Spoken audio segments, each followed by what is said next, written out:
Coach Kyle here, and after my athletes do like a race, a big goal race, I always have them fill out a post-race questionnaire, and it's kind of to review training, review the race. And I wanted to read through one from one of my athletes that did the California International Marathon. And the first question was asking like, what were her pre-event, what were her hopeful outcomes? And she says that her total out of reach goal was a 4:30, and her actual real goal was a 5:15, and her actual like finishing time was a 5:04. So she surpassed her reasonable goal, which was excellent to see. Next up, how do you feel about the results? She says, for the first time ever, I ran straight from the beginning to about mile 8.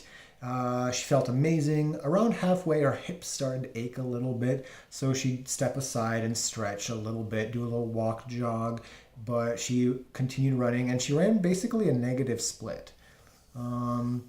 I remained happy throughout the full race, which is a big deal. That's an excellent indicator of a well-performed run. My watch didn't record the first mile, so I mostly ignored it for the rest of the race, so far as overall timing. What area of the event could you have executed better? This includes like sleep, lodging, travel, etc. And she says hip strength. So she said that she needs to get back to Pilates. Let's see. I would have walked, stretched less. So we're going to focus on hip strength in the off season especially. And then she says, I asked, in your training, what do you think could have been done better? She suggests that she could maybe she should have pushed her hard runs a little bit. And this is a good point. There's always a balance between how hard you push, because the harder you push, yes, you might get a little more stimulation for adaptation, a little more oomph from the workout, but that also increases recovery needs. It also increases training load, which could potentially increase injury risk. So it's a balancing act between pushing and holding back a little bit so you can run more frequently, more consistently, maybe reduce your injury risk a little bit, because overall in the grand scheme of things, the more consistent you can run, the better you will run. So it's typically better to go at 95% instead of 99%. While you might not get as much stimulation from those individual workouts, if your injury risk is lower, you'll run better over time.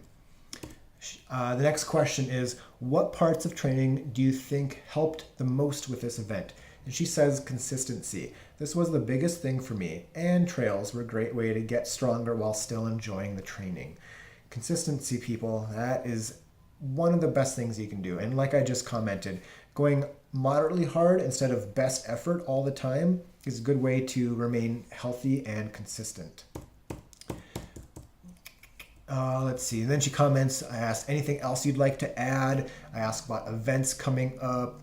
I asked about the actual event, like how was it? And she said it was perfect. The weather was chilly in the morning, moderately warm in the afternoon, great support, spectators. I've heard great things about the California International Marathon, and she backs this up. So if you have any, if you're thinking about any like winter half or full marathons, I don't know if they have a half. If you're thinking of any winter full marathons, the CIM is always a great choice. So then, let's see. Next up, Avenue of Giants. Also, I've heard good things about that race.